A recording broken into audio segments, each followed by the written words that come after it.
अस्सलाम वालेकुम guys, welcome in my YouTube channel Noorin calligraphy. तो गाइस आज हम लोग सबक नंबर 15 गज़ल, इस गज़ल को आज हम लोग समझेंगे। इससे पहले जो मैंने गज़ल आपको समझाई थी, उम्मीद करते हैं आपको समझ में आई होगी। और जो भी आपको डाउट है तो आप कमेंट बॉक्स में मैसेज करके पूछ सकते हैं। और अगर आप मेरे चैनल पर नए हैं और आपने अभी मेरा चैनल सब्सक्राइब नहीं किया है तो please guys subscribe my channel. और वीडियो अच्छी लगे तो लाइक भी ज़रूर करिएगा। इससे पहले हमने सबक नंबर 14 गज़ल करी थी, इसको उसकी नोट्स भी मैंने आपको दे दिए हैं। आज हम लोग सबक नंबर 15 गज़ल को समझेंगे।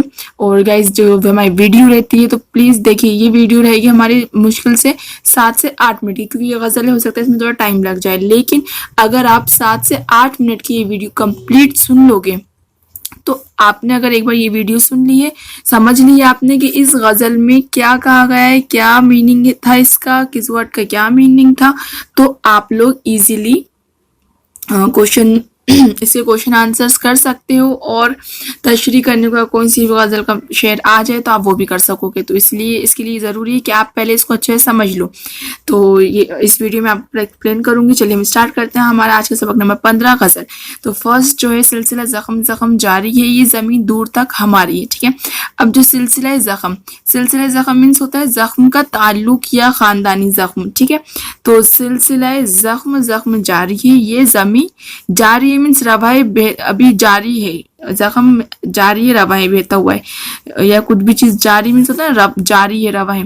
तो ये जमीन दूर तक हमारी है। अब इसमें शायर क्या कह रहे हैं, शायर कहते हैं कि आज तक इंसान अल्लाह की दी हुई जमीन पर अपना खुद का हक जमाते हुए दूसरों को जख्म दे रहा है, और ये सिलसिला क्या है, अभी भी जारी ही है। इन जख्मों का सिलसिला कहीं रुकता नजर नहीं आता, इंसान खून बहा रहा है। सिलसिला जख्म जख्म जारी है, ये जमीन दूर तक हमारी। इसे शायर क्या कह रहे हैं, शायर कहते हैं कि इंसान अल्लाह की दी हुई जमीन पर अपना खुद का हक जमाते हुए दूसरों को जख्म दे रहा है, और ये सोच रहा है कि ये जमीन किसकी है, उसकी है, बल्कि वो गलत है।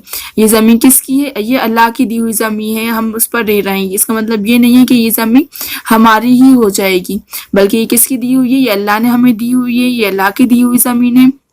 लेकिन इंसान क्या कर रहा है, इस पर खुद का हक जमा रहा है कि ये जो जमीन है किसकी, ये उसकी जमीन है। और इस चक्कर में क्या कर रहा है, दूसरे लोगों का खून बहा रहा है, भाई भाई के लिए से लड़ रहा है, जगह के पीछे इतनी लड़ाई हो जाती है। तो इसमें शायर ये कह रहे हैं सिलसिला जख्म जख्म जारी है, ये जमीन दूर तक हमारी है। शायर कहते हैं कि आज तक इंसान की दी हुई जमीन पर अपना खुद का हक जमाते हुए दूसरों को जख्म दे रहा है। इन जख्मों का सिलसिला कहीं रुकता नजर नहीं आता, इंसान खून बहा रहा है। ठीक है, ये अच्छे समझ में आया। अब जो सेकंड शेर है वो है, मैं बहुत कम किसी से मिलता हूँ, जिससे यारी है उससे यारी है।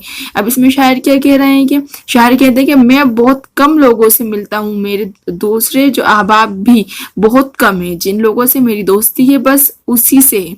शेर के इस मिसरे का मकसद है कि यह है कि आज इंसान ने अपने आप को इतना कमतर बना लिया है कि वो दोस्ती करने के लायक भी नहीं रहा। झूठ, फरेब, धोखा, ये तमाम चीजें इंसान की खुसूसियत बन चुकी हैं। यानी कि इंसान आजकल जो दोस्ती करता है वो भी अपना फायदा देखकर करता है। जरूरी नहीं है कि हमारा जो हर दोस्त है वो अच्छा हो, कुछ लोग फायदे के लिए हमसे दोस्ती कर लेते हैं। तो इसमें शायद यही कहना चाह रहे हैं कि बहुत कम किसी से मिलता हूँ, जिससे यारी है उससे यारी, क्योंकि ये जमाना इतना खराब हो गया है, ये वक्त इतना खराब हो गया है कि आजकल लोग दोस्ती भी फायदा देखकर करते हैं। अगर फायदा है दोस्ती करने में तो लोग दोस्ती करते हैं। तो इसलिए शायर ने कहा है कि बस वो जो शायर वो दोस्ती उन्हीं से ही रखते हैं जिसको वो परखे हुए हैं, जिसको वो जानते हैं कि हाँ ये मेरा सच्चा दोस्त है, बस जिससे यारी है उसी से ही यारी है। ठीक है, ये आया समझ में। अब हमारा थर्ड जो शेर है वो है, हम जैसे जी रहे हैं वो लम्हा हर गुज़िश्ता सदी पे भारी है। अब इसमें शायर क्या कह रहे हैं, शायर कह रहे हैं कि जो वक्त हमने गुजार दिया, चाहे वो कितना ही मुश्किल भरा हो या तकलीफ दे क्यों ना हो, मौजूदा वक्त या आने वाले वक्त से बेहतर था।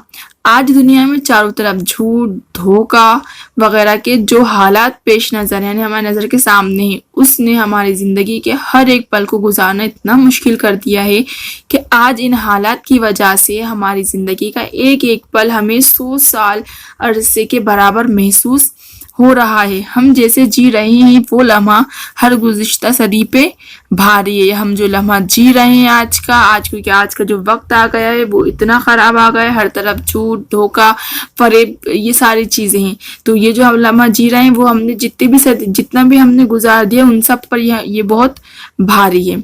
अब इसकी जो फोर्थ शेर है वो क्या है, नाव कागज की छोड़ दी मैंने, नाव कागज की छोड़ दी मैंने, अब समुंदर की जिम्मेदारी है। ठीक है, अब इसमें शायर क्या कह रहे हैं, शायर कहते हैं कि जिस तरह से समुंदर के अंदर कागज की कश्ती ठहर नहीं सकती, इसी तरह इस हंगामा खैर दुनिया में मेरा पैगाम भी इतना ही कमज़ोर है, लेकिन अब इस दुनिया के लोगों की जिम्मेदारी है कि वो मेरे इस पैगाम को कहाँ तक अमल में लाते हैं। यानी कि जो वो पैगाम दे रहे हैं, जो वो बात कह रहे हैं, अगर हम उसको समझ जाएं कि शायद इसमें क्या कह रहे हैं तो हमारे लिए ही अच्छा होगा। नाव कागज की छोड़ दी मैंने, यानी कि जिस तरह हम नाव कागज की बनाकर समुद्र में छोड़ देते हैं और हमें मालूम है कि ये ज्यादा दूर तक नहीं जाएगी, लेकिन हम फिर भी कुछ नहीं कह सकते क्योंकि हमने उस नाव को बनाकर छोड़ दिया। अब समुद्र की जिम्मेदारी है, अब समुद्र पे डिपेंड करता है कि वो उसमें कितनी जल्दी डूब जाएगा या लहर से वो आगे निकल जाएगा, या जल्दी एक लहर बड़ी आ जाएगी वो जो कश्ती हमारी डूब जाएगी। इस तरह शायर ने अपनी बात का कहा है कि मैंने तो अपनी बात कह दी है, लेकिन अब वो कितने दूर तक जाती है वो मेरी बात, ये लोगों पर डिपेंड करता है। लोगों की जिम्मेदारी है कि वो मेरी इस बात को कहाँ तक कितने आगे तक भेजें। तो अब नेक्स्ट क्वेश्चन है, रेत के घर तो बह गए नज़मी, बारिशों का खुलूस जारी है। अब इसमें शायर क्या कह रहे हैं, अब इसमें शायर क्या कह रहे हैं कि रेत के घर तो बह गए नज़मी, रेत के जो घर बनाए थे वो तो बह गए, बारिशों का खुलूस जारी है। अब इसमें शायर अपने आखिरी, ये क्या है, शायर जैसे कि आप जानते हैं कि जो शायर होते हैं वो अपने गज़ल के लास्ट शेर में अपना तखल्लुस इस्तेमाल करते हैं। तो जमील अख्तर नज़मी है, जो इसी के शायर कौन है, जमील अख्तर नज़मी है, तो इन्होंने अपना जो नज़मी तखल्लुस है ये यहाँ पे इस्तेमाल किया है। तो रेत के घर तो बह गए, आखिरी शेर में शायर क्या कह रहे हैं, शायर अपने गज़ल के आखिरी शेर में कह रहे हैं कि कुछ लोग दुनिया में ऐसे हैं जो हालात के मद्देनजर बहुत जल्दी अपने रास्ते से भटक जाते हैं, ईमान से भटक जाते हैं, लेकिन जो लोग समझते हैं और अपने ईमान के पक्के होते हैं वो अल्लाह की रहमतों की बारिश से कभी भी मुनक़िद नहीं होते, कभी भी उस चीज़ से नहीं भटकते। लेकिन उसके लिए ज़रूरी है कि हमारा ईमान, हमारा यकीन पक्का होना चाहिए अल्लाह पर। ऐसा नहीं कि ज़रा सी कुछ बात हुई और हम हमारी बात से पलट गए या ईमान से पलट गए या रास्ते से भटक जाए हमारे, नहीं, बल्कि हमें पक्का यकीन होना चाहिए। तो जो इनका ईमान पक्का होता है ऐसे लोगों पर अल्लाह की जो बारिश होती है, अल्लाह की जो रहमत की बारिश होती है वो उन पर होती रहती है, वो कभी उससे भटकते नहीं हैं। जो अल्लाह पे यकीन रखते हैं पक्का, उसकी बात मानते हैं, तो अल्लाह भी कभी उनको खाली हाथ नहीं छोड़ता, बल्कि अपनी जो रहमत की बारिश होती है उन पर भी बरसाता है। तो इसी के साथ हमारा ये जो शेर था ये भी कंप्लीट हो गया और ये गज़ल भी मैंने एक्सप्लेन कर दी है। तो उम्मीद करती हूँ आपको ये अच्छे समझ में आई होगी, और अगर कुछ भी डाउट है तो आप मुझे कमेंट बॉक्स में मैसेज करके बता सकते हैं। उम्मीद करती हूँ आपको अच्छे समझ में आ गया होगा, और वीडियो अच्छी लगे तो लाइक कर दीजिएगा, और अगर आपने मेरा चैनल सब्सक्राइब नहीं किया है तो please guys subscribe my channel. Thank you. अब हम मिलते हैं हमारे नेक्स्ट वीडियो में, जब तक के लिए अल्लाह हाफिज़।